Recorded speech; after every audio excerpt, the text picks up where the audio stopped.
A gente continua falando do IOF e falamos agora com Hermínio Lucci, CEO da BGC Liquidez. Hermínio, boa tarde, obrigado por estar aqui com a gente. Eu queria te ouvir sobre as Tarde. consequências econômicas de tudo isso, como essa briga toda É. influencia a nossa economia e o nosso mercado. Boa tarde. Boa tarde, como é que vai? Boa sexta-feira. Bom final de sexta-feira. Muito bem. Ah, bom, temos práticos, a perda estimada em arrecadação com essa aprovação do PDL pelo Congresso é de mais ou menos varia entre 10 e 12 bilhões, tá? Que aumenta a pressão do governo para entregar uma meta zero, de déficit zero esse ano, que acho que o mercado já não acredita que vai ser o caso. Ah, mas acho que mais do que isso, né? Acho que o recado é muito mais a nível institucional. Acho que a derrubada do IOF pelo Congresso, né, do decreto do IOF do presidente Lula, acho que é um marco que evidencia não só a fragilidade da articulação política, mas também esse sinal de alerta para o fiscal, que já vem vindo de algum tempo, né? Então, assim, é uma combinação de uma dificuldade do governo, do executivo, de articular politicamente com o legislativo, ao mesmo tempo que essa dificuldade causa um efeito secundário, que é uma piora do fiscal, que já é muito ruim do ponto de vista de déficit primário e déficit nominal. Então, Hermínio, se a gente vamos dividir então esse começo da nossa análise por essas duas frentes. Do ponto de vista fiscal, o que nós temos é esse impacto de 10 bilhões aí neste ano, né? No ano que vem as cifras são maiores, mas como é que, na tua avaliação, o governo vai conseguir contornar essa situação? Então, olhando só para o ponto de vista fiscal, Fiscal? isso te acende um sinal de alerta, é facilmente contornável, a gente tem receitas extras de, sei lá, do petróleo, ou eventualmente você pode cortar. Então vamos fazer uma análise primeiro desse ponto de vista fiscal, o que Fiscal. pode o governo fazer a partir de agora? Cortar gasto ou aumentar a receita. Então, acho que contingenciar, que eu acho que é um caminho que o governo já está avaliando, que é mais. Geralmente é muito mais fácil você controlar o custo do que você controlar a receita. Numa empresa, em qualquer empresa privada é assim. Acho que o governo deveria ter essa visão. Acho que hoje é mais fácil ele contingenciar do que ele tentar aumentar a receita. Porque o que que ele pode fazer? As receitas extras de petróleo, o BPC, assim, o CARF, tem se mostrado que o governo tem sido, nos orçamentos esse ano, muito mais otimista do que realista. Então, assim, geralmente as projeções de receita nas peças orçamentárias, elas sempre estão superestimadas. É o que a história nos fala. Então, do ponto de vista de fiscal, o governo tem como contingenciar, que eu acho que já está em discussão, e tem como aumentar a receita, via. Aí é difícil, cara. Assim, aí via você projetar receitas maiores no orçamento, ou você aumentar imposto de novo, então, arrumar alguma via fiscal de aumento de imposto. Eu acho que toda essa reverberação, que inclusive levou ao Congresso a derrubar esse decreto, mostra que a sociedade brasileira está cada vez mais desconfortável com o nível de imposto que a gente carrega como país. Tá, vamos dar alguns números aqui. Nossa carga tributária sobre o PIB do Brasil em 24 foi perto de 33%, tá? O México é 20, a China é 20. A média da OCDE é próxima de 30%, só que a sociedade entende que a gente não tem o retorno do imposto pago em saúde, educação, segurança, assim, isso é meio gritante isso. Então, acho que eu acho? Vamos lá. Contingenciamento é uma opção. Aumento de imposto ou para compensar essa arrecadação, eu acho difícil não ter um ruído político muito grande, como já se viu com o IOF. E novas receitas, ele vai ter que mudar a posição orçamentária de receita para esse ano, para o ano que vem? Pode ocorrer, pode não ocorrer. Assim, eu acho que de qualquer maneira. E outra coisa, nós temos um ano eleitoral em 26, né? Sim.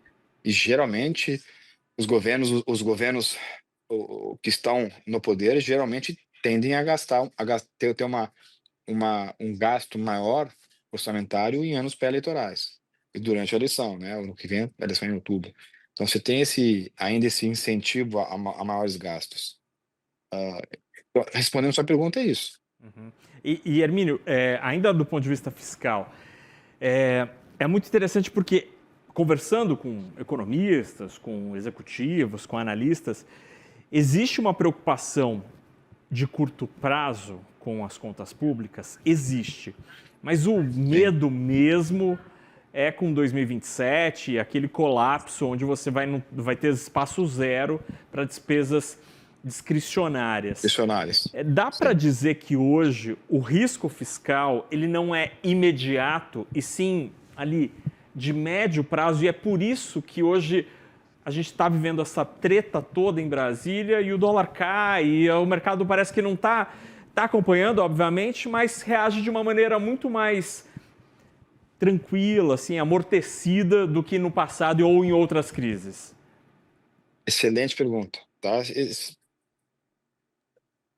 Eleição de 26. O mercado precifica, e a gente ouve isso a cada dia, que existe uma grande chance de uma alternância de poder. De 26 a 20 ter na cadeira ou ser eleito, né? Começa em 27, assume em 27, um presidente, um governo mais de centro-direita.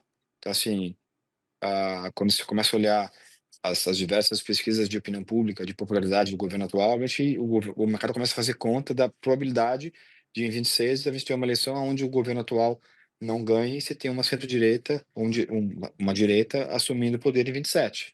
Então, com isso, claramente o mercado aposta nesse cenário, né, que é o cenário base, num choque fiscal, numa reforma, numa gestão mais responsável fiscalmente a partir de 27. Por isso que eu concordo com você. O fiscal hoje, ele é um problema mais de médio prazo, e acho que vai ser devidamente precificado pelo mercado na eleição de 26. Se um centro-direita, ou se um partido de direita for eleito, o mercado vai precificar uma gestão de maior responsabilidade fiscal nos 4 anos que se seguem, ou se o governo atual for reeleito, o mercado vai precificar as dificuldades fiscais, que aí sim vão ser mais claras e mais precificáveis do ponto de vista de imediatismo.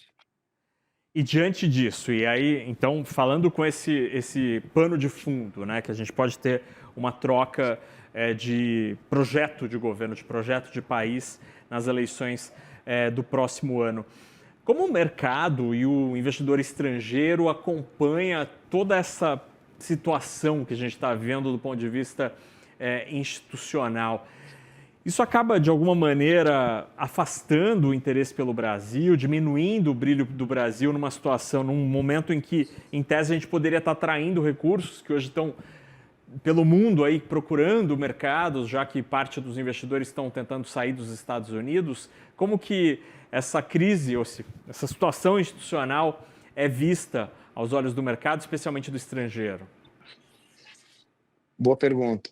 Vamos agora só separar um pouco o que é investimento, né? Assim, o que é investimento estrangeiro? Você tem um investimento direto, que é o estrangeiro investindo no Brasil, que chama o FDI, para montar uma fábrica, para comprar uma indústria, para efetivamente investir em produção. Investimento em portfólio, que é o estrangeiro investindo em dívida brasileira, em ativos, em ações, em ativos financeiros. O que a gente vê hoje, sinceramente, o Brasil hoje se tornou um grande exportador de juro real. O que eu quero dizer? Assim, inclusive, isso você olha um pouco no câmbio, né? O câmbio apreciou bastante desde do maravilhoso dezembro que a gente teve de volatilidade cambial, onde o câmbio bateu perto de 6,30. A gente, o Brasil hoje exporta bastante juro. O que é exportar juro? Quer dizer, o investidor estrangeiro basicamente arbitrando custo de capital barato, o juro real, o juro nominal barato no país XYZ, e captando nesse país e aplicando aqui a taxas de a Selic, né, 15% ao ano, comprando LTN, LFT, enfim, títulos federais do governo. Então a gente exporta bastante hoje juro real alto e juro nominal alto. Então, com isso, o mercado olha menos a situação institucional, né, o investidor estrangeiro, e tá buscando essa arbitragem de juros entre juros menores e juros maiores no Brasil. Ah, Isso tende a amortecer um pouco essa preocupação mais do investidor local com a com essa esse desarranjo ou essa dificuldade institucional que a gente vive e que a gente vislumbra entre os três poderes, né? Que é o executivo, o legislativo e o judiciário. Então, no final do dia, a gente segue nessa salvo algum evento de caldo, alguma disruptura, que acho que estamos longe de viver no Brasil, graças a Deus, a gente vê efetivamente o estrangeiro investindo hoje, principalmente em juros no Brasil. Isso vai continuar enquanto a Selic estiver alta, tá? Se a gente começa a olhar as previsões de queda de Selic, começa no primeiro trimestre do ano que vem. Então, isso acho que responde a sua pergunta, do ponto de vista de fluxo de capitais. Naturalmente, o dinheiro que vem para cá para investir em empresa, investir em crescimento, em produtividade, em trabalho, ele demanda um ambiente institucional estável, Uhum. tá? A gente não tem um ambiente institucional hoje onde os poderes, o parlamento derruba o decreto do presidente 24 horas sem avisar, sem articular, sem conversar com o executivo. Então, assim, não é uma situação normal de, de, de estabilidade institucional. Porém, eles têm dois grandes efeitos aqui. Juro no Brasil muito alto, a economia brasileira ainda cresce, desemprego ainda ah, bem controlado, e o evento eleição. Então, assim, isso é um pouco da dinâmica que o mercado local vê hoje, o estrangeiro está arbitrando juros, com certeza. Então a gente está remunerando o gringo em 15% ao ano como uma maneira de. É um calmante. Ele fala: espera aí, você está pagando para, na verdade, para ele esperar, ou pelo menos, enfim, tocar o barco até que a gente tenha uma solução disso. Agora, Hermínio, na tua leitura, em que deve dar essa briga toda pelo IOF? Qual que, se você tivesse ali R$ 10 para apostar num desdobramento dessa história, né? A gente teve de decisão do Executivo com o decreto, aí tivemos a reação do Congresso derrubando, agora o Executivo falando em judicialização. Onde vai terminar essa briga? Eu acho que naturalmente o executivo vai ter que pagar para ver, né? Ele vai ter que judicializar. Acho, entendo que assim, chegou num nível de relacionamento entre legislativo e executivo, onde a articulação política hoje ficou muito aquém do normal, que o executivo entendo que não grande chance dele efetivamente judicializar. E aí não tem como te falar, eu não sou advogado, assim, é difícil falar o que vai acontecer quando você chegar no STF. É difícil se vai ser um julgamento político, se vai ser um julgamento técnico, se vai ser um pouco dos dois. Mas o ponto que eu quero colocar aqui, assim, que acho que até, não sei se justifique, mas que tá por trás dessa agenda do legislativo de derrubar esse decreto, sim, de novo, acho que o limite de carga tributária no país, de quem paga imposto, eu acho que gera um desconforto na população, na opinião pública muito alto. Eu vou dar um exemplo, assim, que é muito claro pra gente, tá aqui na Faria Lima. A gente não pode andar na Faria Lima com o celular na mão. Assim, a gente paga bastante imposto, como PF, como PJ, e eu não consigo sair na porta da BGC com o celular na mão. Nem eu, nem os meus colaboradores. Assim, se tivesse assaltado, você vai perder o seu celular. Na Faria Lima, no centro, no coração financeiro do Brasil. Assim, então, acho que isso é um pouco do que a gente enxerga hoje, que a capacidade do governo de taxar mais vai enfrentar resistência do Congresso, das empresas, da opinião pública. Acho que isso, eu acho que o que está acontecendo, óbvio, tem um fator político de articulação, mas o Congresso está dando um recado para o governo também do que ele ouve na rua, né? Do que ele ouve no prefeito que tem emenda, na base eleitoral do deputado federal, assim, isso reflete um pouco do que a gente ouve. Muito bem. E aí sobra de curiosidade, assim, onde será que eles ouviram, Hermínio, essa história de que é bom aumentar o número de deputados para 531? Essa é uma grande questão, que essa eu não consigo entender, esse Congresso Somos dois. que fica falando: olha, corta gastos aí, mas não faz o que eu faço. Somos, Conversamos com somos, Hermínio. somos dois. Muito bem. Um Hermínio abraço. Tá bom? Lute, CEO da BGC Liquidez. Meu caro, obrigado pela conversa. Bom fim de semana. Bom fim de semana. Um grande abraço. Abração. Obrigado. Um Tchau, tchau. abraço. Tchau, tchau.